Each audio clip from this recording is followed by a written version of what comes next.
말씀의 제목은 헌신입니다. 여러분, 바닷물은 왜 썩지 않고 늘 깨끗할까요? 다른 데 물은 고여있으면 썩고 냄새가 나는데 바닷물은 썩지를 않는다는 것입니다. 바닷물에는 3%의 염분이 있는데 그 3%의 소금물이 바닷물을 늘 깨끗하게 유지시켜 준다는 것입니다. 우리 몸에 흐르는 이 혈액 속에는 0.9%의 염분이 있다고 합니다. 그러니까 우리 피 속에 염분이 있어서 0.9%의 염분이 있는데 그 염분이 우리의 피를 돌게끔 만들어준다는 것입니다. 이 피를 돌게 하는 엔진을 우린 심장이라고 그러잖아요. 심장. 이 심장을 옛날에는 뭐라고 불렀냐면 염통이라고 불렀어요. 염통. 왜 염통이라고 불렀습니까? 소금통이라는 거예요. 소금통. 이 심장은 소금 덩어리라는 거죠. 그래서 이 심장은 암에 걸리지를 않는다는 것입니다. 지금까지 사시면서 심장에 암 걸렸다는 얘기 들어본 적 있습니까? 다른 데는 맨 암이 많이 걸리는데 심장에는 암이 걸리지를 않는다는 것입니다. 만일 우리 몸에 염분이 공급되지 않는다면 우리의 생명은 어떻게 될까요? 이 소금이 없으면 결국 우리 생명은 유지를 할 수가 없다는 것입니다. 그런데 만약에 소금이 녹지 않고 그대로 있다면 어떻게 될까요?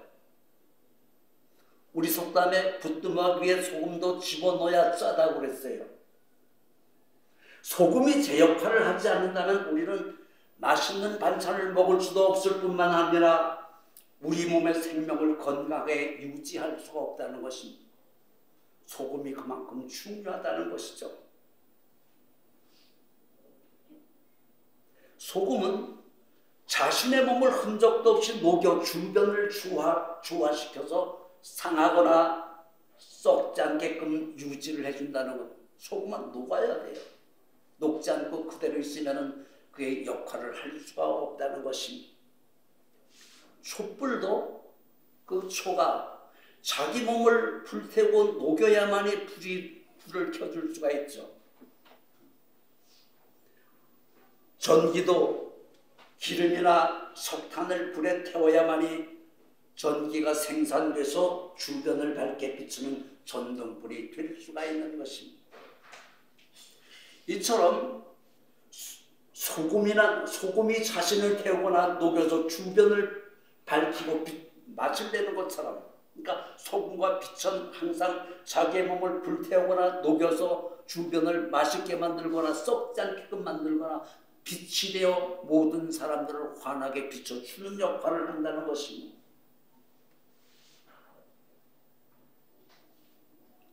이것을 성경에서는 희생과 헌신의 모범으로 삼고 있습니다. 헌신이란 말이 뭘까요? 국어사전에 보니까 어떤 일이나 남을 위해 자신의 이해관계를 따지지 않고 몸과 마음을 바쳐서 열심히 일한다고 되어 있어요. 그러니까 남을 위해서 봉사하는 것을 말하는 거죠. 우리는 물질남용 손해와 이익을 따지지 않고 남을 돕는 헌신을 우리가 정말로 하나님께서 원하시는 그런 헌신이다, 그렇게 말하고 있는 것입니다. 더 쉽게 설명을 하면 우리가 하나님 앞에 돈을 드리면 뭐라 그럽니까? 헌금이라고 그러죠. 하나님 앞에 물건을 드리면 뭐라 그럽니까? 헌물이라고 그랬죠. 하나님 앞에 나 자신의 몸을 드리는 것을 뭐라 그래요? 그것을 헌신이라고 말하는 것입니다. 성경은 우리가 죽어서 몸은 이 땅에 묻히지만 우리의 영혼은 저 천국에서 영원히 산다고 말합니다. 또 우리가 이 땅에 사는 동안 온 가족이 건강하고 경영하는 사업장들이 계획대로 잘 운영이 되고 자녀들이 잘 되는 가정을 우린 형통하다고 말하고, 형통한 가정, 행복한 가정이다 그렇게 말하고, 그렇게 되기를 원해서 우리가 예수를 믿고 하나님 앞에 기도하는 것입니다. 이것을 우리 성도들의 꿈이라고 말합니다. 성경은 이것을 한마디로 구원이라고 말하죠. 우리는 구원받기 위해서 주님 앞에 나와 기도하며 하나님 앞에 예배를 드리고 있는 것입니다.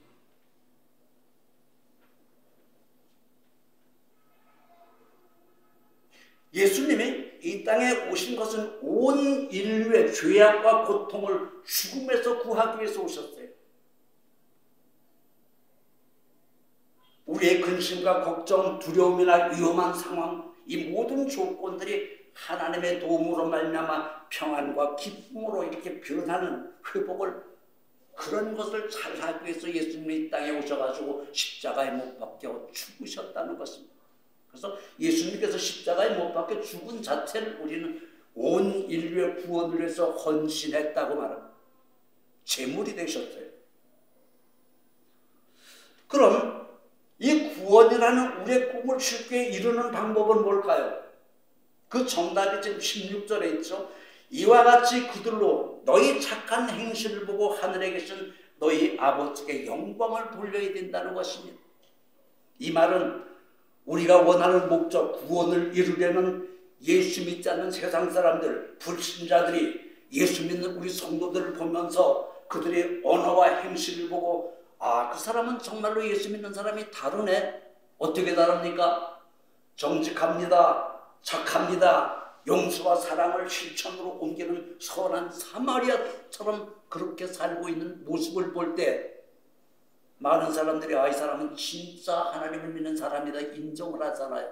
하나님이 그 모습을 보고 그 성도가 하나님께 영광을 돌렸다고 하나님은 기뻐하시며 흐뭇하게 하신다는 것입니다. 그런 일을 잘할 때 하나님이 여러분을 도와주기 때문에 여러분의 원하는 구원은 손쉽게 이루어질 수가 있다는 것입니다. 예수님은 16절에 빛과 소금처럼 살아서 하나님께 영광을 돌리라고 그랬어요. 모든 성경이 그렇잖아요. 너희는 빛이 되고 소금이 되라고. 예수를 믿는 모든 사람들은 소금이 되고 빛이 되어야 된다는 것입니다. 썩는 곳에 소금으로 가서 썩지 않게끔 만들어야 되고, 어둡고 그늘진 곳에 빛으로 그들을 갖다 환하게 밝혀주는 역할을 성도가 해야 된다는 것입니다.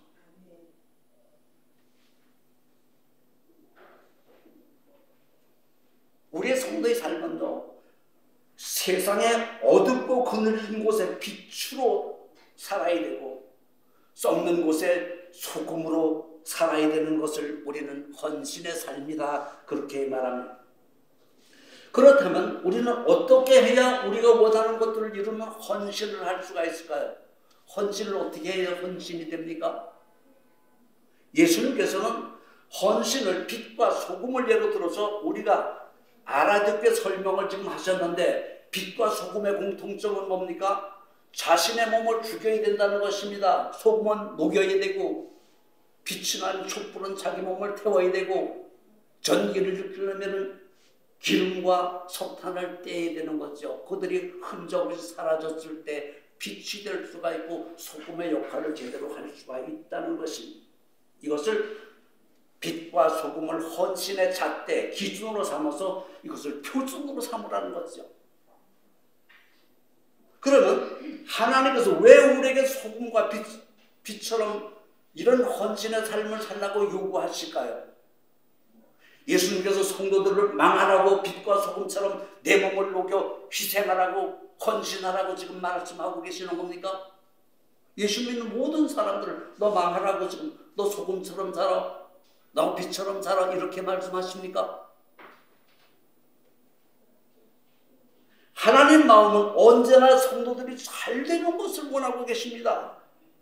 정말로 하나님의 소원은 이 땅에 사는 모든 인류가 예수를 믿고 한 사람도 지옥 가지 않고 저 천국에서 영원히 살기를 원하시는 것이 하나님의 소원이고 그것이 하나님의 뜻이라고 되어 있습니다.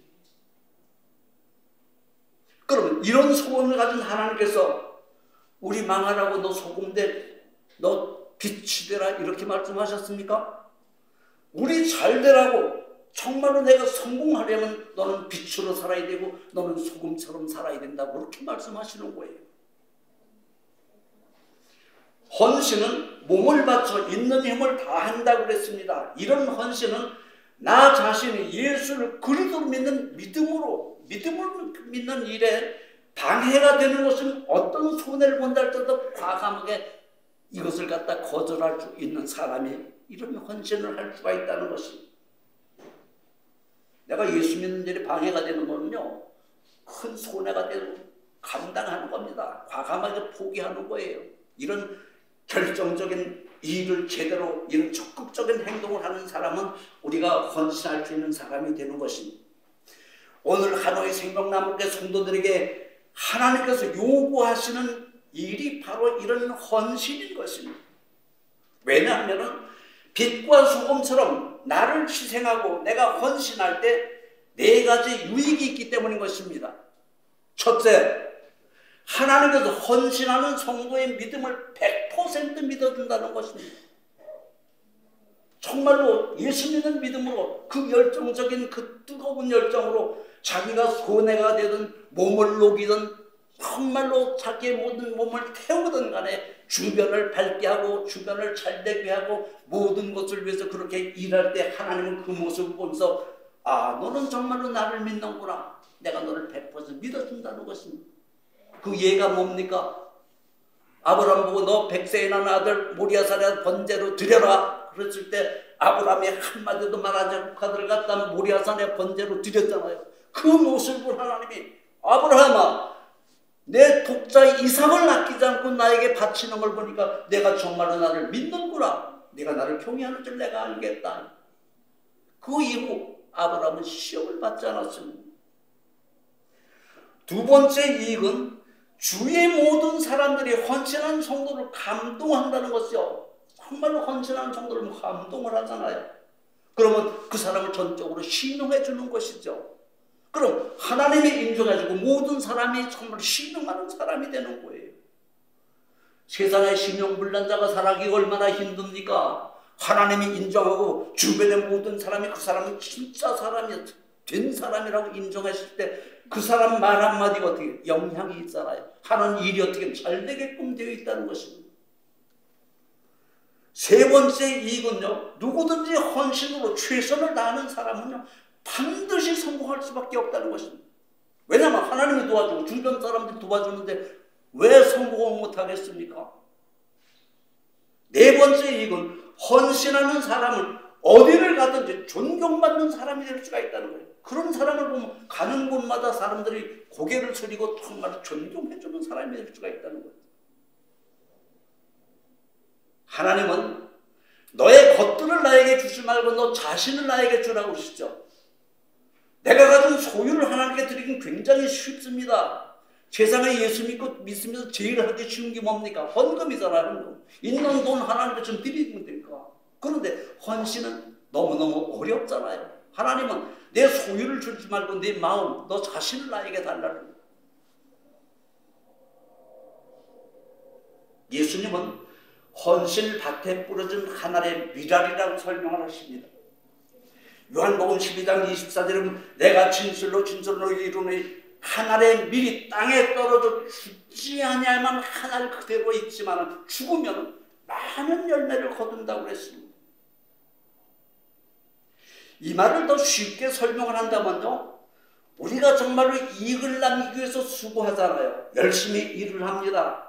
정말로 희생과 봉사를 하는데 그 희생과 봉사가 내가 죽지 아니한다면은 그대로 희생한 그대로 이렇게 남아있지만은 내가 정말로 흔적 없이 죽어서 주변을 헌신하고 희생한다면요, 내가 계획하고 내가 했던 그 모든 것들의 수없는 많은 열매를 거둘 수 있는 능력이 그 속에서 나온다는 것이죠. 어느 정도 자란 식물의 싹을 완전히 뿌리째 뽑아보면은 그 옆에는 죽어 껍질만 남은 씨앗이 있잖아요. 이 씨앗이 바로 헌신의 모습이라는 거예요. 내가 죽어야 된다는 거예요. 그래야만이 그곳이 자라서 열매를 많이 거둘 수가 있지만은 이 씨가 죽지 않으면 그대로 하나뿐이 없다는 거죠. 그러니까 여러분이 기업을 경영하든 가정을 행복하게 하든 이런 희생과 이런 헌신이 없다면 하나는 그대로 있지만 헌신해서 내가 죽어지게 되면 많은 열매를 거두는 역사가 그 속에서 이루어진다는 것입니다. 새로운 생명을 위해 자신을 온전히 내어놓는 희생이 헌신입니다. 하나님께서는 이런 헌신으로 하나님께 영광을 돌리라고 하셨습니다. 영광을 돌리라는 말은 예수님 믿는 성도들의 언행이 세상 모든 사람들의 모범이 되어야 된다는 것이죠. 그런 일들을 보시는 하나님은 우리의 모든 헌신하는 희생하는 모습을 보시고 기뻐하시면서 흐뭇해 하신다는 거예요.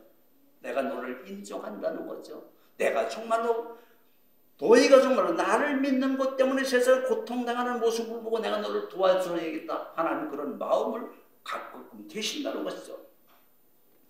하나님께 헌신된 삶의 가장 큰 특징은 뭘까요? 하나님을 드리는 헌신 중에 제일 큰 헌신이 뭘까요? 우리가 정성을 다해 드리는 예배죠. 예배가 하나님 앞에 드리는 헌신이네요. 왜냐하면 구약시대 원래 예배는 소나 양을 잡아요. 각을 떴습니다. 불에 태워서 하나님에 바치는 거예요. 이게 예배입니다. 그러므로 희생과 헌신을 제대로 하는 성도는 예배 때 예배에 나 자신을 번제로 드리는 거예요. 이게 헌신이라는 거죠.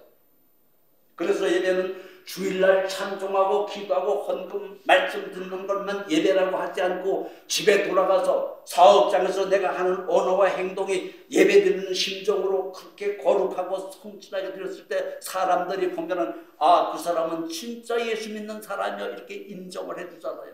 그랬을 때 하나님께서 아, 너는 정말로 내가 신용한다 이거 너 믿음 내가 믿어주겠다는 것이죠.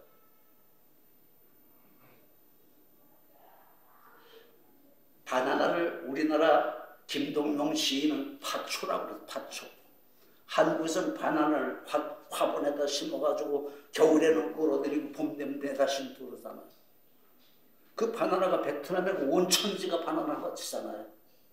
제가 교회를 여기 옆에다 짓고 그 땅에는 10년 계약을 했는데 바나나 나무가 한 20그루가 있었어요. 성도들이 열매 바나나를 시컨 따먹었어. 그런데 바나나가 처음에 보니까 이렇게 컸는데 꽃이 꼭 대포알처럼 피는 거예요. 세상에 나 그렇게 큰 꽃 처음 봤어요. 시뻘겋게 이렇게 피잖아요. 그러면 그 이파리가 하나씩 떨어져 그 열매가 막 돌아가면서 맺죠. 열매가 다 자라면 이 열매가 다 자라면 점점 익어갑니다. 그러면 이 바나나 자체 나무가 스스로 죽어져요. 왜냐하면 옆에 자기 뿌리에서 나온 새끼들이 다시 꽃피고 열매를 맺으려고 자기가 죽어주는 이런 희생과 헌신의 모범을 보여주는 게 바나나라는 거예요.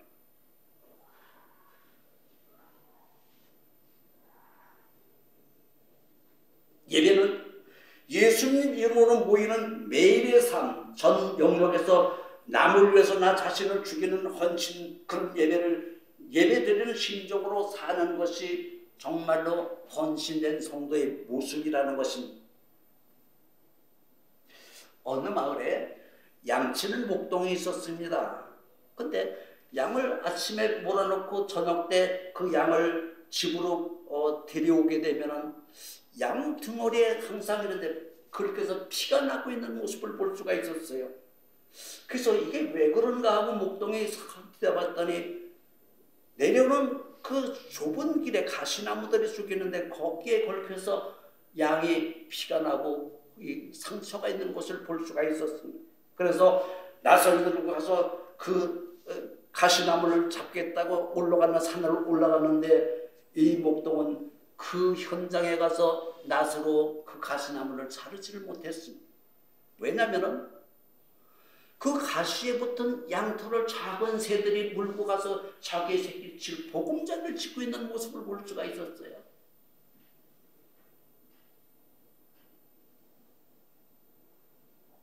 그것을 본 목동은 그 가시나무를 베지 못하고 집으로 돌아오고 말았습니다.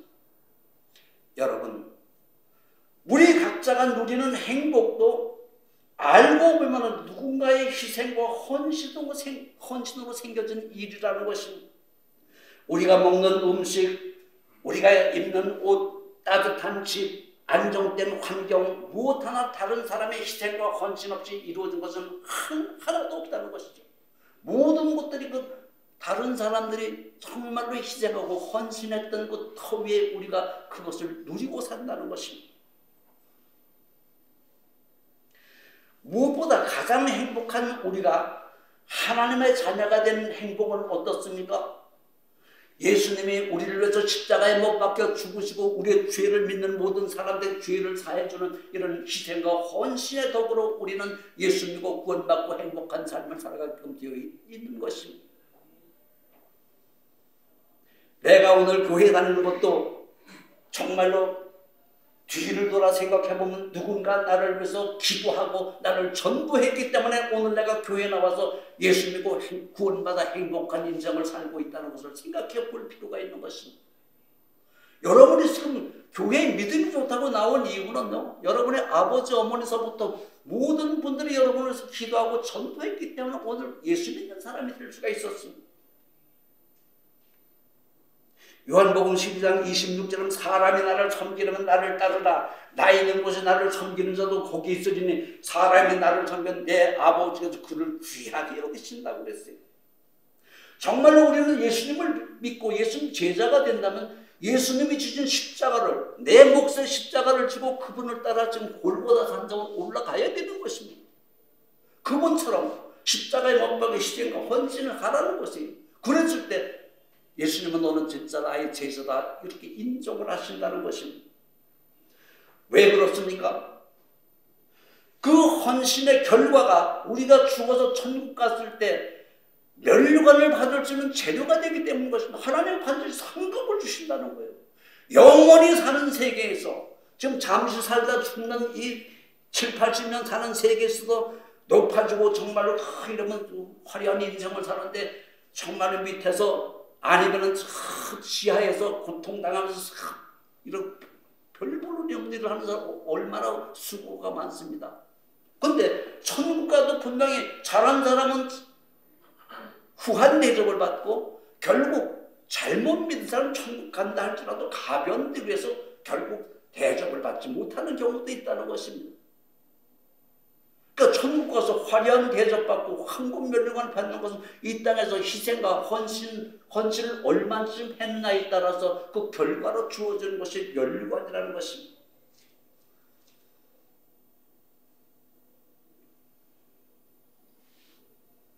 그렇기 때문에 우리는 하나님의 뜻 따라 이 땅에 살면서 내가 정말로 하나님의 뜻을 수행하는 것도 중요하지만 그보다 더 중요한 것은 정말로 주님의 주신 십자가를 내가 치는 것이죠. 이게 희생과 헌신 없이는 이것이 하늘나라를 재건할 수 있는 재료가 될 수가 없다는 것입니다.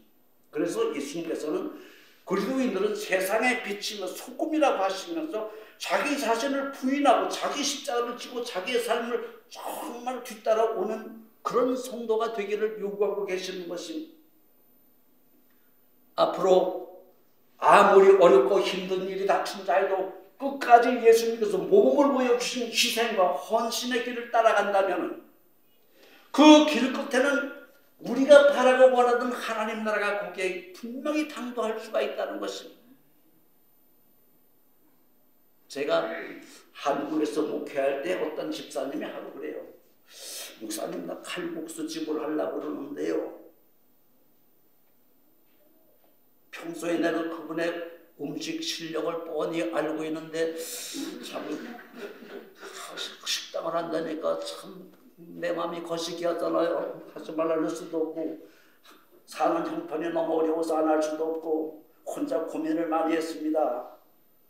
왜냐하면 그 집사님 형편이 넉넉지 않았기 때문에 태릉에다 가게를 놓고 가게 수리를 다 끝냈다고 목사님 예배드리려고 그래요. 갔어요. 예배를 다 드리고 나니까 국수를 주는데 개업한다고 많은 손님이 와서 국수를 먹었습니다. 그런데 어떤 손님이 국수꿀을 두고 사장님 나 국수물 한 국사만 더 주세요 그러는데 이분이 모른 척하고 있었더라고요.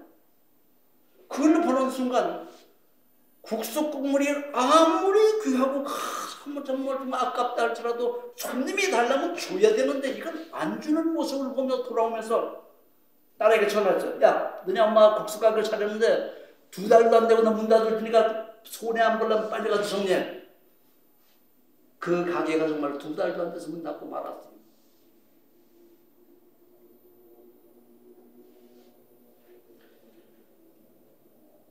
장사는 고객을 위해서 소금이 되고 빛이 되어야 되는 그런 장사의 고객을 감동을 줘야 된다는 그 헌신을 한다는 그 기본 이치를 모른다면요, 그런 사업을 해서는 안 된다는 거죠. 이익을 따지지 말고 그냥 주는 거예요. 달라고 해서 그냥 주는 거예요.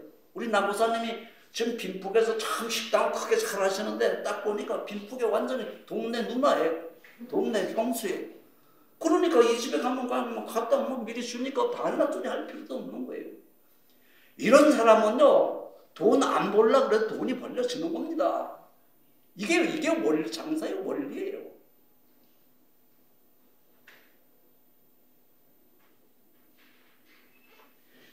제가 베트남 어디 백화점에 갔더니 이런 말이 써 있더라고요. 이거 읽을 수 있는 사람이 있어요? 누가 큰 소리 좀 읽어봐야 돼. 발음이 신통자라서 그러는데, 거의 안뚜엉 보이 칵캉라 타인 꽁꼬또에, 이게 뭔 소리냐면요, 고객의 감동을 주는 것이 나의 성공이라는 거예요. 헌신과 희생은요, 모든 사람들에게 감동을 주고 할 때 내가 성공할 수 있는 기반이 닦여진다는 것입니다. 어떤 사람이 자동차 파는 일을 했어요. 근데 다른 사람들은 자동차를 그래도 뭐 이렇게 잘 파는데 자기는 6개월이 돼도 한 대도 못 팔고 1년이 다 가도 참 한 대도 못 팔고 살았습니다. 고민을 합니다. 집에 들어가면 부인이 생활비 안 준다고 뭐라고 그러고 아들, 딸이 다 커서 학교 가는 모습을 보니까 가장으로 체면이 시작하는 거예요. 그래서 그때부터 생각해, 야, 내가 죽어야 되겠다. 차라리 내가 죽어 없어지는 게 좋겠다. 그렇게 생각하고 매일 약방에 가서 수면제 몇 알씩 샀어요. 이게 한 달 모으니까 이만큼 되는 거예요. 이제 이거 먹고 죽어야지. 그리고 산 쪽을 가지고 약 보따리를 주머니에 넣고 산 쪽으로 올라갔습니다. 막상 약을 넣고 먹으려고 때리니까 어려서부터 지금까지 살아왔던 기억들이 막 나는데 너무 죽는 게 억울하고 참 그렇잖아요. 죽기가 쉬운 게 아니잖아요. 그래가지고 이래서 참 있는데 건너편 산기슭에 사람들이 많이 모여 있는 겁니다. 뭘 하나 봤더니 사람이 죽어서 장사를 지내는 거예요. 죽으려는 사람이 죽지를 못하고 할 일이 없으니까 한 사람, 2사람, 3사람 사람을 쉬었어요. 10번 쉬고 10번 세고 20번을 쉬고 한만 쉬어도 한 사람이 죽었는데 거기 장사되는 사람이 250명, 약 300명이 온 거예요. 그때 이 사람이 깨달은 것이, 한 사람을 만났을 때 내가 300명치를 내가 갖다 그야말로 헌신한다면 뭔가는 좀 달라지지 않을까, 이런 생각이 번뜩 드는 것이에요. 그래서 약보따리를 집어내 던지고 집으로 돌아와서 그런부터 한 사람을 만나가지고 정말 300명치 모든 서비스를 다 했습니다. 그랬더니 양반이 감동을 해서 자동차를 하나 샀습니다. 기분이 좋으니까 그 다음날 자기 친구를 데리고 와서 또 한 대 팝니다. 또 새로 산 사람이 너무너무 기분이 좋으니까 자기 동생을 데려 또 하나 팝니다. 매일 한 대 팔고 이래서 팔고 저래서 팔고 들어가도 팔고 나가도 팔고 막 자동차를 막 파는 거예요. 이 양반이 그렇게 했더니 10년 동안 자동차 판매 왕을 놓친 적이 없다는 거예요.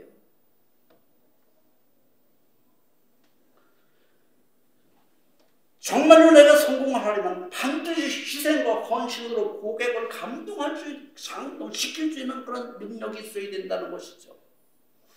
예수님께서 쓸데없이 우리 보고 빛이 되고 소금이 되라고 하신 말씀이 저는 아닙니다. 예수님은 누구 잘 되라고 이름도 없이 빛도 없이 소금이 되라고 신신당부를 하십니까? 바로 예수 믿는 모든 성도들이 잘 되고 반드시 성공하기를 원해서 성공하는 비법을 가르치고 계시는 것입니다. 이렇게 하면 너는 반드시 성공한다. 그러니 너는 소금처럼 살고 빛처럼 살라는 것입니다. 신명기 28장에 내가 꾸어줄 망정 꾸이지 않고 위에 있고 아래 있지 않고 너를 세계 모든 민족에 뛰어나게 하신다는 것입니다. 그 방법과 비결이 뭡니까? 내가 소금처럼 살고 빛처럼 살기만 하면 너는 온 세계 만방에서 위에 있고 아래 있지 않는 그런 인생을 살 수가 있다는 것입니다. 정말로 내 몸을 흔적도 없이 녹여서 소금처럼 살고 내 몸을 불태워 주변의 모든 사람들을 밝게 비추는 등불이 된다면 이런 여러분의 헌신의 투자는 부유함과 존경으로 부활하여 내 삶을 부유하고 윤택하게 만드는 재료가 되기 때문인 것입니다. 여러분, 우리가 빛과 소금처럼 세상에 착한 행실을 하나님께 영광만 돌리기만 된다면 하나님은 여러분의 모든 앞길을 훤하게 정말로 잘되고 가는 곳마다 30배, 60배의 결실을 거둘 수 있게 만들어 주시는 하나님이신 것입니다. 이런 좋으신 하나님을 믿으면서 정말로 내가 빛으로 살고 소금으로 사는 이런 헌신함으로 말미암아 베트남 공산당 나라도 모두가 다 예수 믿는 나라로 변화시킬 수가 있고 여러분이 다니는 우리 생명나무교를 통해서 하나님께 영광을 돌릴 수만 있다면 그 믿음이 인정받고 가는 곳마다 계획한 모든 것들이 형통하게 이루어진 역사가 있을 줄 믿습니다.